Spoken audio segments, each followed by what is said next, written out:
All right, and we are back here on the GSMC Football Podcast. And for the second part of the show, we are going to now get into talking about a couple of things regarding some wide receiver news that broke yesterday. First off, we'll get into the Ravens acquiring Diontae Johnson, who used to play in the AFC North with the Pittsburgh Steelers, but now, spent a little bit of time with the Panthers this year. Actually, got traded to the Panthers. And now he's being traded back to the AFC North, but now to the Ravens. And the specifics of the trade, so the Ravens will send a fifth-round pick to the Panthers for Diontae Johnson and Carolina's sixth-round selection. So that's the specifics of the trade. And, I think it's a good move. Diontae Johnson actually at times looked good with Andy Dalton, and now you're pairing him up with Lamar Jackson. The Panthers just are not a good team. They're not, to put it nicely. They're not a good team, and Diontae Johnson needed to go somewhere else to be more productive. And I think with the Ravens, he will be productive. Right now, he's got 30 receptions on the season, 357 yards receiving, 3 touchdowns. And looking at his stats from last year with the Steelers, that's his postseason stats from last year. We don't want that. He had 51 receptions for 717 yards and 5 touchdowns. And this was after going a couple of years without scoring a touchdown, but finally did. And you pair him up with Zay Flowers, you pair him up with Mark Andrews and Isaiah Likely, Nelson Aguilar. This is what the Ravens needed to do, in my opinion. I kept saying that. I even said that at the beginning of the season. The Ravens needed to add another pass catcher. And I did bring up Davante Adams, and I think Davante Adams might be regretting going to the Jets right now.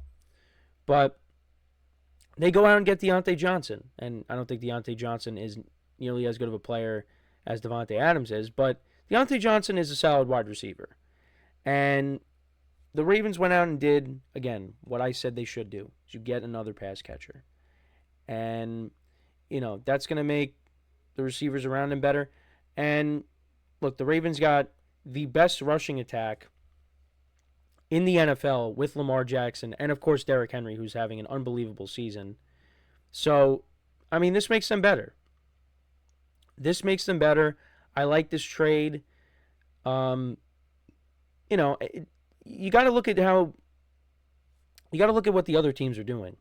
Right now, you got the Texans who just lost a receiver, but the other teams that you're battling it out with, you got the Bills who got Amari Cooper, and you got the Chiefs who acquired DeAndre Hopkins.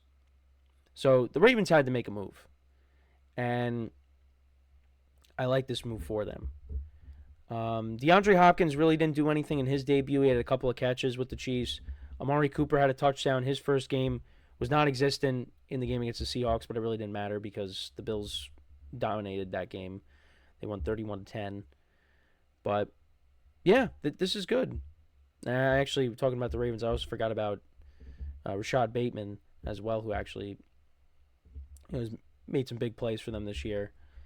Had a big drop in the game on Sunday, but he's looked good for them at times this year. And they gave him a new contract. But yeah, adding Diontae Johnson, I like this for the Ravens. And, let's see what he could do. So now to get to the Stefon Diggs news. So he suffered a non-contact injury on Sunday against the Colts. And usually when that happens, it's season ending. And unfortunately, his season is over. And the Texans already, now they're going to be getting him back, but they're already missing Nico Collins. You got Tank Dell still. They do have depth at the receiver position. And once they get Nico Collins back, they'll be fine. It's just unfortunate because Diggs, in my opinion, did elevate that team. He did.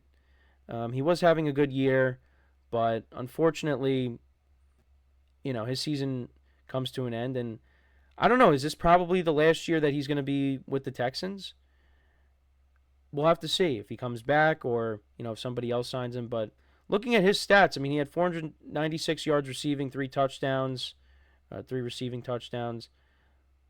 And, yeah, it gets cut short. And, I think that is a big loss.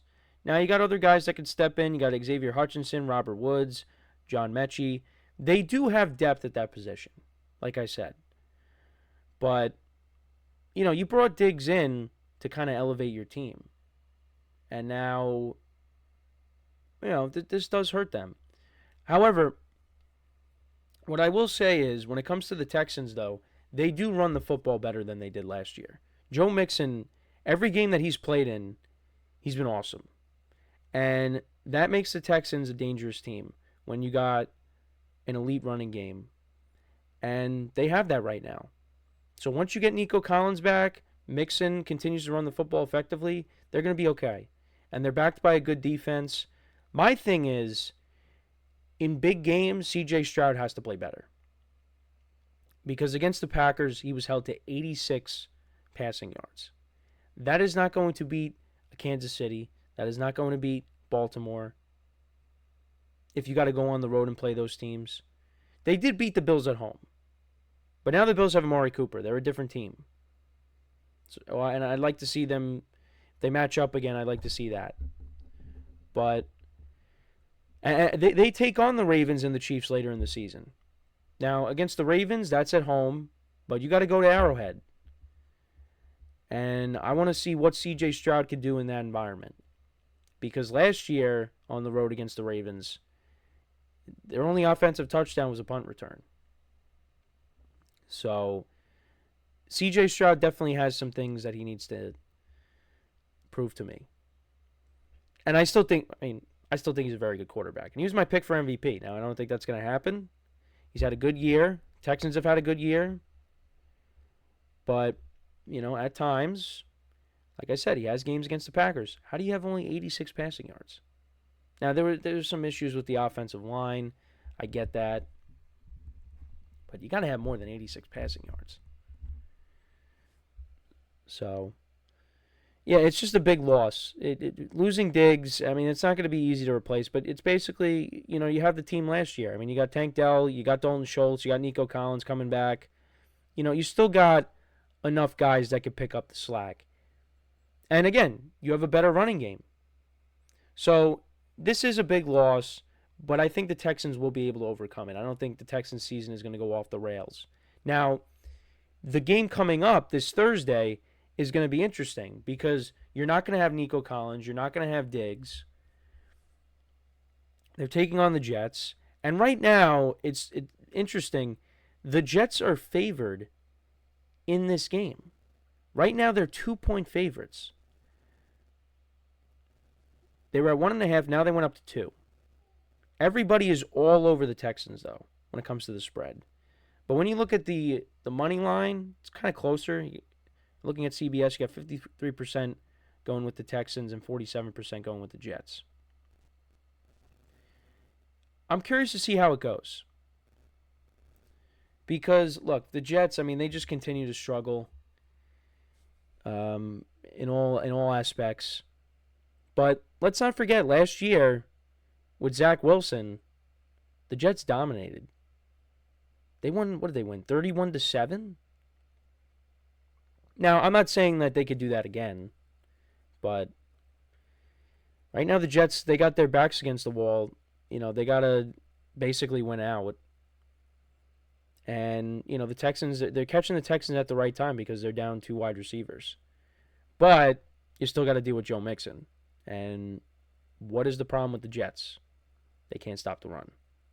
So, but this Thursday night game coming up is going to be very interesting. It's going to be very interesting because the fact that the Jets are favored, it does tell you something. So I don't know what to do with that game right now. Probably will still end up taking the Texans because I've picked the Jets so many times this year, and then the times that I haven't, I end up losing. I'm trying to think, what was the only game? Have I even won a Jet game picking the Jets this year? Well, I did pick the Vikings against them, and I ended up winning that. But I'm pretty sure that Other than that, I have not won a single Jet game this year. We'll get into that tomorrow. I don't want to turn this into a Jet segment, but yeah. So let me know what you guys think though about the trades for the Ravens to get Diontae Johnson and the Texans losing Stefon Diggs. Do you think there will be any other moves? It's possible. My thing is, I feel like the Steelers need to make a move. But, they brought in Andy Isabella. I saw that. I saw a tweet about that. But I feel like you got to bring somebody else in. Another pass catcher. I mean, maybe they feel like they don't need it because you saw what Calvin Austin did the other night. And George Pickens, of course, is their number one. And Pat Fryermuth, you got at the tight end spot. But they need somebody else. And I don't know who they could get. I mean, maybe you could trade for Mike Williams because, his role has been diminished with the acquisition of Davante Adams. I don't know. That's just somebody to throw out there. But most of the receivers have been moved. So, and they had Diontae Johnson, but they ended up trading him. They got Diontae Jackson, who's been good for them, one of their corners. But I still think the Steelers need another receiver. But let me know what you guys think. What did you think about the trade? And how do you think the loss of Diggs, what kind of impact do you think that's going to have on the Texans? So before we go to break, just want to remind you guys once again to tip or donate, get your comments recognized. Make sure to go to the super chat button in the chat of any thought or comment you may have throughout the live broadcast. I will acknowledge it. Makes the show more lively, more entertaining between myself, the host, and you guys, the viewers. We appreciate you guys' viewership each and every day, so any contribution you can make to the show means the world to us as we put out content each and every day. Also, the other way to help out the show is by going to the link at the bottom of the show segment on the ticker, GSMCPodcast.net. That is GSMCPodcast.net. So when we come back from our next break, we'll get back to recapping some games. We will talk about the Packers-Jaguars game from Sunday. We'll talk about that. We'll talk about the injury to Jordan Love and the impact of that going forward. All that coming up next. Make sure to stick around, and we'll be right back here on the GSMC Football Podcast.